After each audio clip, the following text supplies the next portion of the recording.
I know English is the second language here, but seriously, this guy, Clement, talks in riddles.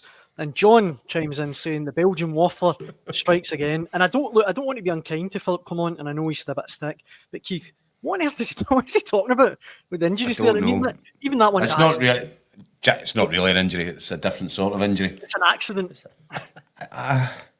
Look, I mentioned it last night briefly. I mean, he did come in, and by the way, see when he came in at first, and because he got such a tune out of a squad which was completely broken down under Michael Beale, I think you kind of look at him and go, well, maybe this guy's the real deal, maybe. And I think there might have been Rangers fans listening to him at that point when he said, there's not going to be any injuries here anymore, by the way, because that's another thing I'm going to sort out. And people go, oh, he's going to stop injuries. That's amazing. This guy can do anything. I've written an online piece today, and it's, what was the plan? Get Jesus of Nazareth and Marvin Andrews in charge of the heel and hands department. And I don't know what the sports scientists would have thought about that, by the way, if he did try and pull that one off. How can you cut out injuries? It just seemed like a remarkable, undeliverable promise to make. That's like they could have made changes to the medical and sports science department without telling everybody that there's not going to be any injuries anymore. Do you know what I mean? And now, right, so he's saying, we've got 4 injuries, 5 if you count Jack Burton, but that's not really an injury, that's something else. See, if you look back at this season with his new medical department, I can count 1, 2, 3, 4, 5, 6, 7, 8, 9, 10, 11. 11 guys that have been out for lengthy periods, right?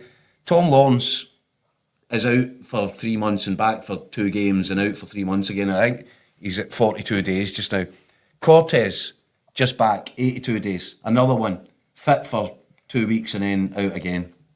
Matondo has been out for 91 days so far this season. Yilmaz was 90 days. Casemiro has been out for 49. His season's over. Then you've got Dowell, I'm sure, was out for a period. Sterling's been out for, this will be his second injury layoff. Balogun, Suter, Tavernier, Butland. I don't know what he's talking about. I genuinely don't understand it. Where he does have a point, Daniel, is the current situation being all in one area of the pitch. And I think that's where you do need to sympathise a wee bit. Mm-hmm. Because, for instance, if you had the choice now of, no, don't want him to be injured, but if you had the choice of Desser's been injured and having John Suter available, of course he would take that, because up front he's got Eagleman. Just for this particular period? He's got Eagleman and Danilo, so they could cope with that, and they need, obviously, a centre-back, but no, for almost, like you could say, it's pretty much an entire back 4, and your goalkeeper is out. No, and at least 3 at back 4, probably first picks, in Tavernier, Suter and Balogun.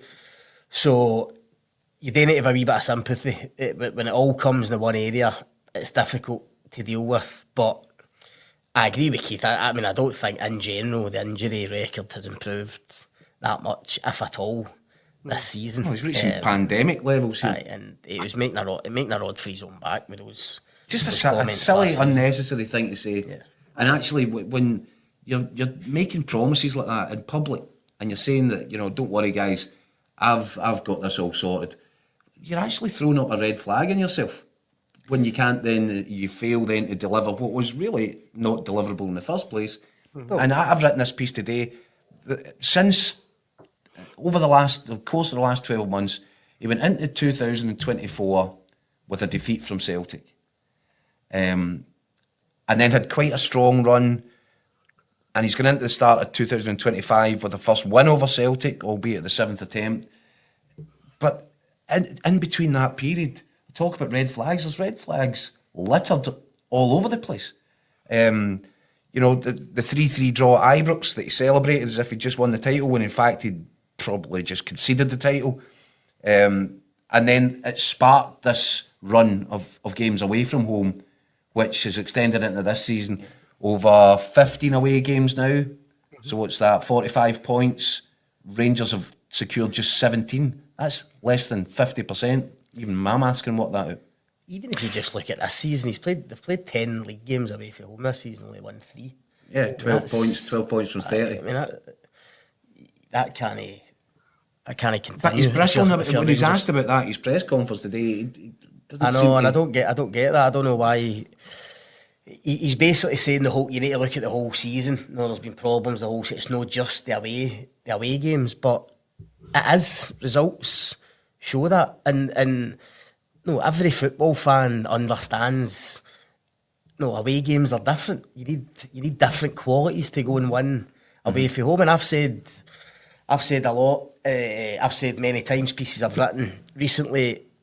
I still think there's an issue with that within this Rangers squad. Attitude, mentality, desire, mindset, whatever you want to call it. And I think that is proved with the away form. You need a different mindset to go and win at Fir Park and to win at St Mirren.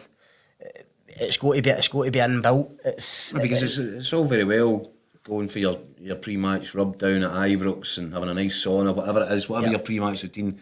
Next minute you're at Fir Park, tiny wee dressing room, it's freezing. Yep. It's just a different environment. Exactly. And I wonder if this Rangers squad all feel a little bit too cosseted. Yep. As if they're not really embracing, the sleeves upside of Scottish football. It's that, but it's also, in the last 10 years, Rangers haven't won enough to have this winning culture, this winning mentality, and I think that over a long period of time that's kind of seeped in, and it's actually been done through 2 or 3 different groups of players, and it looks as if this group have got it as well. There's no an inner steel about them to go over the line in games, Which go is over the line in what Celtic are competitions. all about. And that's got to be addressed. Sorry, Scott, I was just going to say in the comment section, Rangers Easy OK says, 4 of the back 5 first picks are out. I'd allow some leeway if their away record wasn't so bad. 4 wins from 15 away games, with the majority of the squad fit for those games, is disgraceful. And Paul Price, with a brilliant comment, he says, Clement reminds me of an ex-girlfriend of mine, always blaming everyone else, constantly pointing fingers. He never gives credit to the other team. As Tony Soprano says, if you want respect, you got to give respect. Completely agree, Paul. X must have been a bit of a looker.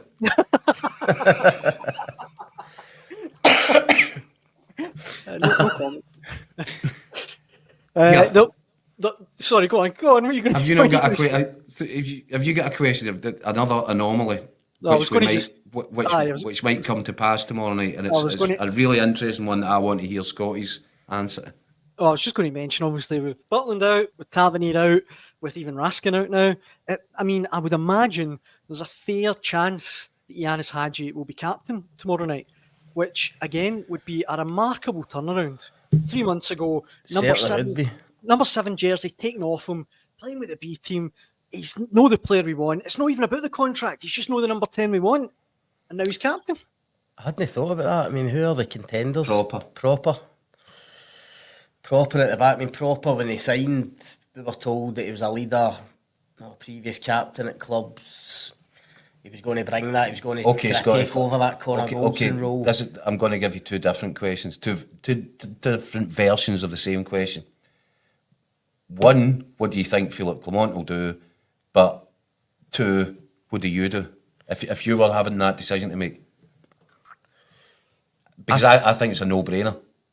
To make Proper captain or make Hadji captain? Make Hadji captain. To jump in, Keith, Rangers Easy OK there, as you can see on your screen, saying that Proper will be captain. He got it in the final stages of the Old Firm game when Raskin went off. All right. That's a good point. I was just about to say Proper, I think, will be captain. Was Hadji still on the pitch? Yeah, I think he wasn't he? He played the whole game, didn't he? Right. I'm with you, Keith. I would go with Hadji. I think Hadji schemes, that it would be him. Oh, I think Hadji deserves it more than Proper. But I just think he'll want somebody. He'll not want his left winger being captain. I don't think so. Hadji spoke the other day about, he has captained. He's captained his country. He's one of the got a kind of group of captains for Romania. He's captained teams all the way up through his youth level. So it's certainly something that you... And I, personally, if I was in the dressing room, I would look at him and I'd take more Yanis Hadji being the leader of the group than I would do Robin Proper. I think Hadji's the type that would thrive with that responsibility. 100%. The same way, very, very similar way to Raskin has, actually. Yep. I've always said about Hadji, I think, although he's regarded as a kind of flair player. The thing I've admired about him most since he signed for Rangers was his hunger and his desire and his appetite, coming into Scottish football. And that's why, as we've said a million times, it was so surprising that he couldn't get in when Rangers really needed him at the start of the season. So I think the captaincy would suit him. I think he would take it on. I don't think there'll be an issue giving him it, but I think ultimately he'll go be proper because he's probably more experienced. He's a centre back, and he's obviously quite vocal in an area of the pitch where they're short. A couple of comments there just before we finish, guys. Darren saying the board have let him down massively. Rangers let Beale spend 20 odd million in duds, and Clement is having to deal with that. And there's one here, if I can find it, where he's calling you out personally, Keith, this guy. Darren Smith says, honestly, 2 weeks ago we were title contenders according to Keith Jackson. Any Rangers fan knew we weren't going to win the league this year with the drastic cutbacks. Rangers are in it for the long haul with Clement, and he needs money to get better players, especially centre-halves and wingers. The guy's done well with the tools he's been given. So a wee bit of defence for Philippe Clement. Yep, from the happy clapping